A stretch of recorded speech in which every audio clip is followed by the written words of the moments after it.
Hey guys, welcome back to my YouTube channel. India versus Bangladesh second test fourth day ಅಲ್ಲಿ ಏನೇನೆಲ್ಲ ಆಯಿತು, ಯಾವ ರೀತಿ ನಮ್ಮ ಇಂಡಿಯಾ ಬ್ಯಾಟಿಂಗ್ ಮೊದಲಿಗೆ ಯಾವ ರೀತಿ ಬಾಂಗ್ಲಾದೇಶ್ ಬ್ಯಾಟಿಂಗ್ ಮಾಡಿತ್ತು, ಅದೇ ರೀತಿಯಾಗಿ ಯಾವ ರೀತಿ ಬೌಲಿಂಗ್ ಸ್ಪೆಲ್ ಹಾಗೂ ನಮ್ಮ ಇಂಡಿಯಾದ ಬ್ಯಾಟರ್ಸ್ಗಳು ಯಾವ ರೀತಿ ಡಾಮಿನೇಟ್ ಮಾಡಿದ್ರು ಅಂತೆಲ್ಲ ಹೇಳಲಿಕ್ಕೆ ಈ ವಿಡಿಯೋ ಮಾಡ್ತಾ ಇರೋದು. Day fourth analysis, post match ಅನಾಲಿಸಿಸ್ಗೆ ಎಲ್ರಿಗೂ ಸುಸ್ವಾಗತ ಅಂತ ಹೇಳ್ತಾ, ಯಾರನ್ನ ನನ್ನ ಚಾನಲ್ನ ಮೊದಲ ಟೈಮ್ ವಿಸಿಟ್ ಮಾಡ್ತಾರೆ ಪ್ಲೀಸ್ ಎಲ್ಲ ನನ್ನ ಚಾನಲ್ನ ಸಬ್ಸ್ಕ್ರೈಬ್ ಮಾಡ್ಕೊಳ್ಳಿ ಅಂತ ಹೇಳ್ತಾ, ಇಷ್ಟ ಆದ ಒಂದು ಲೈಕ್ ಕೊಡಿ. ಹೇಗಿತ್ತು ಅಂತ ವಿಡಿಯೋ ಬಂದ್ಬಿಡೋಣ. ಏನಂತ ಹೇಳಿದೆ, ಮೊದಲಿಗೆ ಯಾವ ರೀತಿ ಬ್ಯಾಟಿಂಗ್ ಬಾಂಗ್ಲಾದೇಶ್ ಯಾವ ರೀತಿ ಮಾಡಿತ್ತು ಅಂತ ಹೇಳಿದೆ, ಮೊಮಿನುಲ್ ಒಬ್ರು ಕೊಚ್ಕೊಂಡಿದ್ದದ್ದು ಅಂತಾನೆ ಹೇಳ್ಬೋದಾಗಿದೆ. ಆ ರೀತಿ ಬ್ಯಾಟಿಂಗ್ ಆಟ ಆಡಿದ್ರು ಕೂಡ, ಅಂದರೆ ನಮ್ಮ ಇಂಡಿಯಾ ಡಾಮಿನೇಟ್ ಅಂದರೆ ಜಸ್ಪ್ರೀತ್ ಬುಮ್ರಾ ಅವರೇ ಮೊದಲಿಗೆ ಬ್ರೇಕ್ ಥ್ರೂ ತಂದು ಕೊಟ್ಟದ್ದು ಅಂತಲೇ ಹೇಳ್ಬೋದಾಗಿದೆ. ಯಾವ ರೀತಿ ಟಕಾರ ಅನ್ನಂಗೆ ಯಾವ ರೀತಿ ಸ್ಟಂಪ್ನ ಉಡಾಯಿಸಿದ್ರು ಬಾಂಗ್ಲಾದೇಶ್ ಬ್ಯಾಟರ್ಸ್ದ ಎಲ್ಲ. ಇಸ್ಲಾಂ ಅವ್ರದ್ದು ಯಾವ ರೀತಿ ಬೌಲಿಂಗ್ ಆಕಾಶ್ದೀಪ್ ಅವರು ನಿನ್ನೆ ವಿಕೆಟ್ ತೆಗೆದಿದ್ರು, ಅದೇ ರೀತಿಯಾಗಿ ಇವತ್ತು ಬೆಳಿಗ್ಗೆ ಮುಷಿಫುರ್ ರಹೀಮ್ ಅವ್ರದ ವಿಕೆಟ್ ಯಾವ ರೀತಿ ಉಳಿಸಿದ್ರು ನಮ್ಮ ಬುಮ್ರಾ ಅವರು. ಅದೇ ರೀತಿಯಾಗಿ ಇಲ್ಲಿ ಮೊಮಿನುಲ್ ಅವರು 107 ರನ್ಗಳ ಕಾಂಟ್ರಿಬ್ಯೂಷನ್ ಮೂಲಕ ಬಾಂಗ್ಲಾದೇಶ ಅಂತೂ ತಲುಪ್ತು. ಎಷ್ಟು 233 ರನ್ಗೆ ಅಂತೂ ಆಲ್ ಔಟ್ ಆಯಿತು ಬಾಂಗ್ಲಾದೇಶ ಅಂತೂ. ಇಲ್ಲಿ ಮೊಮಿನುಲ್ ಒಬ್ರು ಕೊಚ್ಕೊಂಡಿದ್ದದ್ದು ಅಂತಾನೆ ಹೇಳ್ಬೋದಾಗಿದೆ. ಇಲ್ಲಿ ಸ್ವಲ್ಪ ಪಾರ್ಟ್ನರ್ಶಿಪ್ ಬಿಲ್ಡ್ ಆಗ್ತಾ ಇತ್ತು ಶಾಂತ ಅವ್ರ ನಡುವೆ. ಶಾಂತ ಅವರು ಕೂಡ ವಿಕೆಟನ್ನು ಒಪ್ಪಿಸಿದ್ರು. ಅದೇ ರೀತಿಯಾಗಿ ಮಿರಾಜ್ ಅವರು ಕೂಡ ಸ್ವಲ್ಪ ಸಾಥ್ನ ಕೊಡ್ತಾ ಇದ್ರು ಮೊಮಿನುಲ್ ಅವ್ರಿಗೆ. ಆದರೂ ಅವರು ಕೂಡ ಜಸ್ಪ್ರೀತ್ ಬುಮ್ರಾ ಅವರಿಗೆ ಒಳ್ಳೆ ಕ್ಯಾಚಿಂಗ್ ಪ್ರದರ್ಶನ. ನಮ್ಮ ಇಂಡಿಯಾದು ಫಸ್ಟ್ ಇನ್ನಿಂಗ್ಸಲ್ಲಿ ಬಾಂಗ್ಲಾದೇಶ ಏನು ಬ್ಯಾಟಿಂಗ್ ಆಡ್ತಿತ್ತು, ಆ ಫಸ್ಟ್ ಇನ್ನಿಂಗ್ಸಲ್ಲಂತೂ ನಮ್ಮ ಫೀಲ್ಡಿಂಗ್ ಅಂತೂ ಸಿಕ್ಕಾಪಟ್ಟೆ ಡೀಪ್, ಅಂದರೆ ಸಿಕ್ಕಾಪಟ್ಟೆ ಸ್ಟ್ರಾಂಗ್ ಇತ್ತು ಅಂತಲೇ ಹೇಳ್ಬೋದಾಗಿದೆ. ಆದರೆ ಸೆಕೆಂಡ್ ಇನ್ನಿಂಗ್ಸ್ ಎಲ್ಲ ಮುಂದೆ ಹೇಳ್ತಾನೆ ಯಾವ ರೀತಿ ಇಂಡಿಯಾ ಫೀಲ್ಡಿಂಗಲ್ಲಿ ಯಾವ ರೀತಿ ಎಡವುತ್ತು ಅಂತ.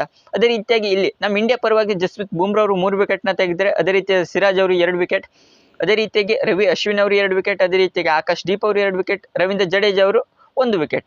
ಎಲ್ಲ ಬೌಲರ್ಸ್ಗಳು ಕೂಡ ಒಳ್ಳೆ ವಿಕೆಟ್ನ ತೆಗೆದಿದ್ದಾರೆ ಅಂತಲೇ ಹೇಳ್ಬೋದಾಗಿದೆ. ಇಲ್ಲಿ ಸಿರಾಜ್ ಭೈ ಅವರು ಒಂದು ಒಳ್ಳೆ ಕ್ಯಾಚ್, ಯಾವ ರೀತಿ ರೋಹಿತ್ ಶರ್ಮಾ ಅವರು ಯಾವ ರೀತಿ ಕ್ಯಾಚ್ನ ಹಿಡಿದಿದ್ದು ಸಿಂಗಲ್ ಹ್ಯಾಂಡೆಡ್ಲಿ, ಅದೇ ರೀತಿಯಾಗಿ ಸಿರಾಜ್ ಅವರು ಕೂಡ ಒಳ್ಳೆ ಕ್ಯಾಚ್ನ ಹಿಡಿದಿದ್ದಾರೆ ಅಂತಲೇ ಹೇಳ್ಬೋದಾಗಿದೆ. ಅಂತೂ ಫಸ್ಟ್ ಇನ್ನಿಂಗ್ಸ್ ಬಾಂಗ್ಲಾದೇಶ ಅಂತೂ 233ಕ್ಕೆ ಆಲ್ ಔಟ್ ಆಯಿತು. ಅದೇ ರೀತಿಯಾಗಿ ಚೇಸಿಂಗ್ ಬಂದಂಥ ಇಂಡಿಯಾ, ಅಂದರೆ ಇದರಲ್ಲಿ ಏನು ಹೇಳ್ಬೇಕು ಅಂತ ನಿಮ್ಗೆ ಅರ್ಥ ಆಗಲ್ಲ. ಯಾಕಂತ ಹೇಳಿದ್ರೆ ಟೆಸ್ಟಲ್ಲಿ ಈ ರೀತಿ T20 ಥರ ಯಾವ ರೀತಿ ಇಂಡಿಯಾ ಡಾಮಿನೇಟ್ ಮಾಡ್ತು ಬಾಂಗ್ಲಾದೇಶನ, ಅಂದರೆ 3 ಓವರಲ್ಲೇ 51 ರನ್ಗಳನ್ನು ಮೊದಲು 3 ಓವರಲ್ಲೇ T20ಕ್ಕಿಂತ ಹೈ ಆಗಿ ಯಾವ ರೀತಿ ನಮ್ಮ ಇಂಡಿಯಾ ಬ್ಯಾಟಿಂಗ್ ಆಡ್ತು. ಅದರಲ್ಲೂ ರೋಹಿತ್ ಶರ್ಮಾ ಸಿಕ್ಕಾಪಟ್ಟೆ ಫುಲ್ ಫ್ಲೋ ಅಲ್ಲೇ ಇದ್ರು. 3ಕ್ಕೆ 3 ಆಟ ಆಡಿದ್ದೇ ಇವರು. ಜಸ್ಟ್ ರೋಹಿತ್ ಶರ್ಮಾ ಅವರು ಒಂದು 11 ಬಾಲಲ್ಲಿ 4 ಬೌಂಡ್ರಿ, ಅಂದರೆ 3 ಸಿಕ್ಸ್ ಹಾಗೂ 1 ಬೌಂಡ್ರಿ ಮುಖ್ಯವಾಗಿ 23 ರನ್ನನ್ನು ಹೊಡೆದು 209ರ ಸ್ಟ್ರೈಕ್ ರೇಟ್ನಲ್ಲೇ.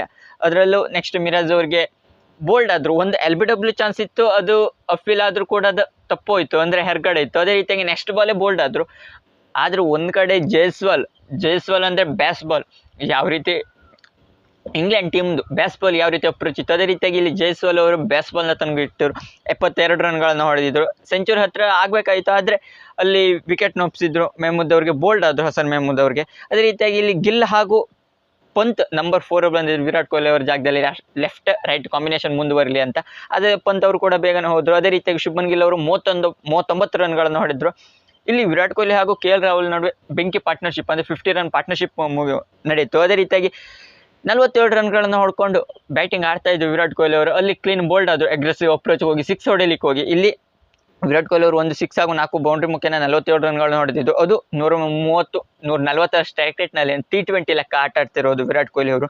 ಶಕೀಬ್ ಅಲ್ ಹಸನ್ಗೆ ಬೋಲ್ಡ್ ಆಗಿತ್ತು. ಅದೇ ರೀತಿ KL ರಾಹುಲ್ ಅವರು 15 ಕಂಪ್ಲೀಟ್ ಮಾಡಿ 68 ರನ್ಗೆ ಮೆಹದಿ ಹಸನ್ ಮಿರಾಜ್ ಅವರಿಗೆ ಸ್ಟಂಪು, ಅಂದರೆ ಲಿಟನ್ ದಾಸ್ ವಿಕೆಟ್ ಕೀಪರ್ ಆಗಿ ಲಿಟನ್ ದಾಸ್ ಅವರು ಇದ್ದರು, ಅವರು ಕ್ಯಾಚ್ ಹಿಡಿದಿದ್ರು. ಅದೇ ರೀತಿಯಾಗಿ ಇಲ್ಲಿ ಮತ್ತೆ ಯಾರು ರವೀಂದ್ರ ಜಡೇಜಾ ಅಶ್ವಿನ್ ಅವರು ಯಾರು ಕೂಡ ಒಂಚೂರು ಕಾಂಟ್ರಿಬ್ಯೂಷನ್ ಮಾಡಲಿಲ್ಲ. ಒಂದು ಸ್ವಲ್ಪ 10-12 ರನ್ ಅಷ್ಟೇ ಕಾಂಟ್ರಿಬ್ಯೂಷನ್ ಮಾಡಿದ್ರು.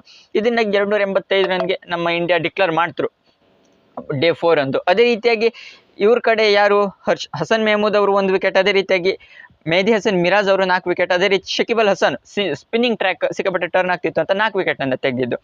ಅದೇ ರೀತಿಯಾಗಿ ಬಾಂಗ್ಲಾದೇಶ್ ಸೆಕೆಂಡ್ ಇನ್ನಿಂಗ್ಸ್ ಏನಂತ ಹೇಳಿದರೆ, ಇದರಲ್ಲಿ ಇಸ್ಲಾಂ ಅವರು ಹಾಗೂ ಝಡ್ ಹಸನ್ ಅವರು ಇಬ್ಬರು ಓಪನಿಂಗ್ ಬಂದರು.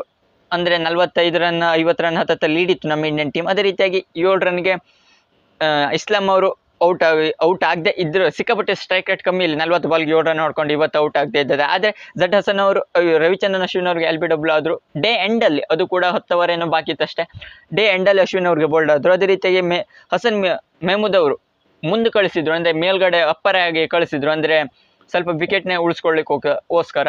ಆದರೂ ಅಲ್ಲೂ ಕೂಡ ರವಿಚಂದ್ರನ್ ಅಶ್ವಿನ್ ಲಾಸ್ಟ್ 2 ಬಾಲ್ ಇರ್ಬೇಕಾದ್ರೆ ಬೋಲ್ಡ್ ಆಗಿದ್ದು. ಅದೇ ರೀತಿಯಾಗಿ ಈಗ ಮೊಮಿನುಲ್ ಹಕ್ ಅವರು ಬಂದಿದ್ದಾರೆ, ಅಂದರೆ ನಾಟ್ಔಟ್ ಆಗಿರೋದ್ರಿಂದ ನೋಡೋಣ ಯಾವ ರೀತಿ ನಮ್ಮ ಇಂಡಿಯಾ ಟೀಮ್ ಬೌಲಿಂಗಲ್ಲಿ ನಾಳೆ. ಇವ್ರದ್ದು ಬಾಂಗ್ಲಾದೇಶ್ ಒಂದೇ ಅಪ್ರೋಚ್ ಏನಂತ ಹೇಳಿದ್ರೆ ಡಿಫೆನ್ಸಿವ್ ಆಗಿ ಡ್ರಾ ಮಾಡ್ಕೊಳ್ಳೋದೇ ಬಾಂಗ್ಲಾದೇಶ್ನ ಅಪ್ರೋಚ್ ಆಗಿರುತ್ತೆ.